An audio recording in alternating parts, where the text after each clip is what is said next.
আসসালামু আলাইকুম। আজকে আমরা আলোচনা করব উল্লেখযোগ্য সাময়িকী ও পত্রিকা নিয়ে, যেগুলো খুবই ইম্পর্টেন্ট যে কোনো প্রতিযোগিতামূলক পরীক্ষার জন্য।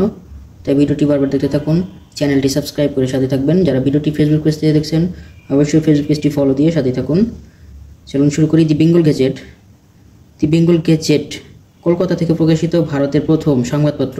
এটি ইংরেজি ভাষায় প্রথম প্রকাশিত হয় 1780 সালে। সম্পাদক ছিলেন জেমস অগাস্টন হিকি। জেমস অগাস্টন হিকি ছিলেন দি বেঙ্গল গেজেট পত্রিকার সম্পাদক। এটি প্রকাশিত হয় 1780 সালে। জেমস হিকি বারবার ফোর্ট উইলিয়াম শাসনকর্তাদের দুর্নীতি ও অপশাসনের বিরুদ্ধে লিখতে থাকলে কোম্পানি হিকির বাংলার অবস্থানের অনুমতি রদ করে। 1782 সালে হিকি পত্রিকাটি বন্ধ করে দেয়, বাংলা ত্যাগ করেন তিনি। 1782 সালে হিকির এই দি বেঙ্গল গেজেট পত্রিকাটি বন্ধ করে দেওয়া হয়, সে বাংলা ত্যাগ করে। দিগদর্শন বঙ্গভূমিতে বাংলা ভাষায় প্রকাশিত প্রথম সাময়িক পত্রিকা।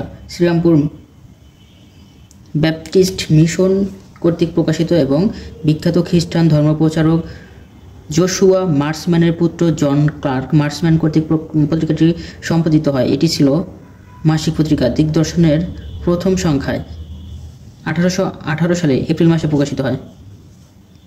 দিগদর্শনের সর্বমোট 26টি বাংলা সংস্করণ এবং 16টি ইংরেজি এবং বাংলা উভয় সংস্করণে প্রকাশিত হয়। দিগদর্শন সংবাদ নয়, বরং নীতি, ধর্ম, ইতিহাস, সাহিত্য, ভূগোল ও বিজ্ঞান বিষয়ক আলোচিত হতো। দিগদর্শন বঙ্গভূমিতে বাংলা ভাষায় প্রকাশিত প্রথম সাময়িক পত্রিকা। এটি শ্রীরামপুর মিশন থেকে এটি প্রকাশিত হয়। বিখ্যাত খ্রিস্টান ধর্মপ্রচারক জোশুয়া মার্সম্যান হচ্ছে জন ক্লার্ক মার্সম্যানের বাবা। এটি 1828 সালে প্রকাশিত হয়। সর্বমোট 26টি, বাংলায় হচ্ছে ইংরেজিতে 16টি এবং বাংলায় তাহলে 10টি সংস্কার হয়। সমাচার দর্পণ। প্রথম বাংলা সংবাদপত্র বলতে সমাচার দর্পণকেই বোঝানো হয়ে থাকে, কেননা সংবাদ পরিবেশন এই পত্রিকাতেই প্রথম শুরু হয়। শ্রীরামপুর মিশনারি দ্বারা সাপ্তাহিক সমাচারপত্র হিসেবে জেসি মার্সম্যানের সম্পাদনায় 1818 সালে 23 মে সমাচার দর্পণ প্রকাশিত হয়। শ্রীরামপুর মিশন হতে প্রকাশিত এটি দ্বিতীয় পত্রিকা। প্রথম হচ্ছে দিগদর্শন, তারপর হচ্ছে সমাচার, কিন্তু সমাচার দর্পণকেই প্রথম বাংলা পত্রিকা বলা হয়।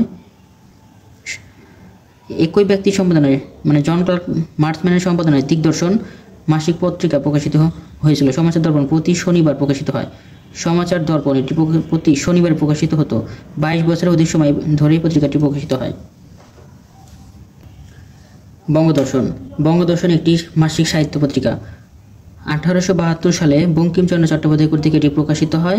পত্রিকাটি 1876 সাল পর্যন্ত মাত্র 4 বছর চালু। বঙ্গদর্শনকে তৎকালীন শিক্ষিত সমাজের মুখপত্র হিসেবে বলা হয়। এর মাধ্যমে বাঙালি জাতির আধুনিক চিন্তা ও মনন এর প্রকাশ ঘটে। বঙ্কিমচন্দ্রের ধর্ম ও সাম্য বিষয়ক চিন্তা এই পত্রিকাটি প্রকাশিত হতো। 2000 সাল থেকে পশ্চিমবঙ্গের নৈহাটিস্থ বঙ্কিম ভবন গবেষণা কেন্দ্র কর্তৃক বঙ্গদর্শন নবরূপে ষান্মাসিক পত্রিকা হিসেবে প্রকাশিত হয়।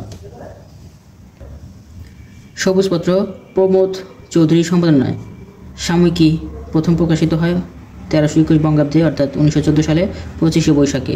সাময়িকী প্রকাশে প্রমোদ চৌধুরীকে কবি রবীন্দ্রনাথ উৎসাহ প্রদান করেছিলেন। সবুজপত্র পত্রিকায় শুধু সবুজ রং ব্যবহৃত হতো, এতে কখনো কোনো বিজ্ঞাপন ও ছবি প্রকাশিত হয়নি। নন্দলাল বসু অঙ্কিত একটি সবুজ তালপাতা এর প্রচ্ছদ ব্যবহার হতো। প্রথম পর্যায়ে এটি অর্থাৎ 1329 বঙ্গাব্দে 1922 সাল পর্যন্ত প্রকাশিত হয়। দ্বিতীয় পর্যায়ে সবুজপত্র প্রকাশনা ছিল 1332 থেকে 1334 বঙ্গাব্দে, অর্থাৎ 1927 সাল পর্যন্ত। সবুজপত্র প্রথম যুদ্ধোত্তর প্রজন্মে বাংলা সাহিত্যরীতি গঠনে একটি প্রধান শক্তি হিসেবে কাজ করে। প্রমোদ চৌধুরী নতুন সাহিত্যরীতি প্রবর্তনের প্রচেষ্টা হিসেবে কথ্য রীতিকে অগ্রাধিকার দেন, যা বীরবলি ভাষারূপে পরিচিত লাভ করে। এরপর থেকে বাংলা সাহিত্যে কথ্য বাংলা প্রাধান্য লাভ করে। পরবর্তী সময়ে রবীন্দ্রনাথ লিখিত গদ্য এবং আধুনিক বাংলা সাহিত্য সবুজপত্র সফলতা যথেষ্টভাবে প্রমাণ করে। কলকাতাস্থ পশ্চিমবঙ্গ বাংলা একাডেমি গ্রন্থাগারে সবুজপত্রের সকল সংখ্যা সংরক্ষিত আছে। কলকাতাস্থ পশ্চিমবঙ্গে বাংলা একাডেমি গ্রন্থাগারে সবুজপত্রের সকল সংখ্যা সংরক্ষণ আছে। আঙ্গুর আঙ্গুর ডক্টর মোহাম্মদ শহীদুল্লাহ সম্পাদিত সচিত্র শিশু মাসিক পত্রিকা। শিশু মাসিক পত্রিকাটি এটি কলকাতা থেকে প্রকাশিত হতো। আঙ্গুর প্রথম সংখ্যা প্রকাশিত হয় বৈশাখ 1327 বঙ্গাব্দে, নভেম্বর 1920 বঙ্গাব্দে, প্রতিটি ইংরেজিতে আছে 1920। পত্রিকাটি মাত্র 1 বছর প্রকাশিত হয়। আঙ্গুর রবীন্দ্রনাথের রথযাত্রা লেখাটি আঙ্গুরে প্রথম প্রকাশিত হয়। রবীন্দ্রনাথের এই রথযাত্রা লেখাটি আঙ্গুরে প্রথম প্রকাশিত হয়। আঙ্গুর মুসলমানদের দ্বারা সর্বতোভাবে সম্পাদিত ও প্রকাশিত প্রথম বাংলা শিশু পত্রিকা, মানে মুসলিমদের দ্বারা পরিচালিত প্রথম শিশু পত্রিকা হচ্ছে আঙ্গুর পত্রিকাটি। ধূমকেতু কাজী নজরুল ইসলাম সম্পাদিত একটি অর্ধ সাপ্তাহিক পত্রিকা। বিপ্লবীদের মুখপাত্র হিসেবে পত্রিকাটি 1929 বঙ্গাব্দে 4 শ্রাবণ 12 আগস্ট 1922 সালে প্রথম প্রকাশিত হয়। এর প্রথম সংখ্যায় কাজী নজরুলের অনল বর্ষির দীর্ঘ কবিতা ধূমকেতু পত্রিকা প্রকাশিত হয়। ধূমকেতুর 12তম সংখ্যায় অর্থাৎ 26 সেপ্টেম্বর 1922 কাজী নজরুল ইসলামের প্রচ্ছন্ন রাজনীতি সম্পৃক্ত কবিতা আনন্দময়ীর আগমনে প্রকাশিত হলে 8 নভেম্বর পত্রিকাটির ওই সংখ্যায় নিষিদ্ধ হয় এবং তার বিরুদ্ধে দেশদ্রোহিতার অভিযোগ আনা হয়। অর্থাৎ আনন্দময়ীর আগমনে এটি প্রকাশিত হয় ধূমকেতু পত্রিকায়, ওইখান থেকে প্রশ্ন আসে। আর আনন্দময়ী আগমন প্রকাশ করার কারণে কাজী নজরুলের বিরুদ্ধে দেশদ্রোহিতার অভিযোগ আনা হয়। লাঙ্গল কাজী নজরুল ইসলাম সম্পাদিত সাপ্তাহিক পত্রিকা। লাঙ্গল প্রথম প্রকাশিত হয় কলকাতা থেকে 1925 সালে 16 ডিসেম্বর। এটি ছিল শ্রমিক প্রজা স্বরাজ সম্প্রদায়ের নামে শ্রমিক শ্রেণীর একটি সংগঠনের মুখপাত্র। কাজী নজরুল ইসলাম এর সম্পাদক হলেও পত্রিকার প্রচ্ছদে তার নাম ছাপা হতো মুখ্য পরিচালক হিসেবে, আর সম্পাদক হিসেবে ছাপা হতো মণিভূষণ মুখোপাধ্যায়ের নাম। পত্রিকার প্রথম পাতায় চণ্ডীদাসের বিখ্যাত উক্তি সবার উপর মানুষত্ব তার উপর নাই মুদ্রিত হতো। সবার উপর মানুষত্ব তার উপর কেউ নাই, এটি বলেছেন বড় চণ্ডীদাস। নজরুলের কিষানের গান, সব্যসাচী, সর্বহারা, সাম্যবাদী প্রভৃতি কবিতাগুলো লাঙ্গল পত্রিকায় প্রকাশিত হতো। নজরুলের কিষানের গান, সব্যসাচী, সর্বহারা, সাম্যবাদী এগুলো লাঙ্গল পত্রিকায় প্রকাশিত হতো। গ্রামবার্তা প্রকাশিকা 19 শতকের একটি গুরুত্বপূর্ণ মাসিক পত্রিকা। এটি 1863 সালের এপ্রিল মাসে কাঙ্গাল হরিনাথ মজুমদারের সম্পাদনায় এটি প্রকাশিত হতো। প্রথম দিকে পত্রিকাটি মুদ্রিত হতো কলকাতায় গিরিশ বিদ্যা রত্ন প্রেস থেকে। পরে 1864 সালে কুষ্টিয়ার কুমারখালীতে মথুরা নাথযন্ত্র স্থাপিত হলে সেখান থেকে মুদ্রিত হতে থাকে।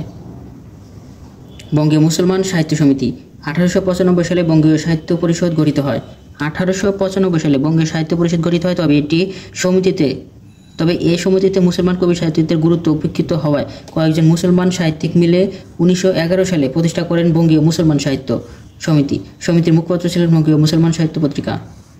বঙ্গীয় মুসলমান সাহিত্য সমিতির প্রতিষ্ঠাতা ছিলেন ডক্টর মোহাম্মদ শহীদুল্লাহ, একজন ভাষাবিজ্ঞানী, মোহাম্মদ মোজাম্মেল হক জোহরা উপন্যাসের লেখক, মোজাম্মেল হক হচ্ছে জোহরা উপন্যাসের লেখক, কাজী ইমদাদুল হক হচ্ছে আব্দুল্লাহ উপন্যাসের লেখক, মৌলানা আকরাম খাঁ হচ্ছে মুস্তাফা চরিত্র গ্রন্থের লেখক, কমরেড মুজাফফর আহমদ ছিলেন বঙ্গীয় মুসলিম সাহিত্য সমিতির পরিচালক।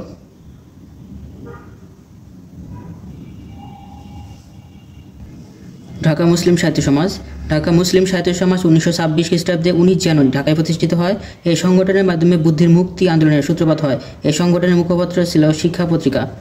ঢাকা মুসলিম সাহিত্য সমাজ এটি 1926 সালে 19 জানুয়ারিতে প্রতিষ্ঠিত হয়। এই সংগঠনের মাধ্যমে বুদ্ধির মুক্তি আন্দোলনের সূত্রপাত হয়। এই সংগঠনের মুখপাত্র ছিলেন শিক্ষা পত্রিকা। 1927 সালে প্রতিষ্ঠিত হয়। এর সম্পাদক ছিলেন আবুল হোসেন। স্লোগান ছিল জ্ঞান যেখানে সীমাবদ্ধ, বুদ্ধি সেখানে আড়ষ্ট, মুক্তি সেখানে অসম্ভব। এই লাইনটি শিক্ষা পত্রিকার প্রতি সংখ্যায় লেখা থাকতো। প্রধান লেখক আব্দুল কাদির, কাজী আব্দুল ওয়াদুদ, আবুল ফজল, আবুল হোসেন, কাজী মোতাহার হোসেন। অগ্রদূত হচ্ছে কাজী আব্দুল ওয়াদুদ এবং আবুল হোসেন। ধন্যবাদ সবাইকে এতক্ষণ সাথে থাকার জন্য। ভিডিওটি খুবই গুরুত্বপূর্ণ, তাই বারবার দেখতে থাকুন। ইনশাআল্লাহ এখান থেকে 100% কমন পাবেন। চ্যানেলটি সাবস্ক্রাইব করে সাথে থাকবেন। ভিডিওটি যদি ফেসবুক পেজ থেকে দেখে থাকুন অবশ্যই ফেসবুক পেজটি ফলো দিয়ে সাথে থাকবেন। ভুল ত্রুটি ক্ষমা সুন্দর দৃষ্টিতে দেখবেন। চ্যানেলটি সাবস্ক্রাইব করে সাথে থাকুন। সকলের জন্য শুভকামনা রইল। আমার জন্য সবাই দোয়া করবেন। সবাই ভালো থাকুন। আসসালামু আলাইকুম।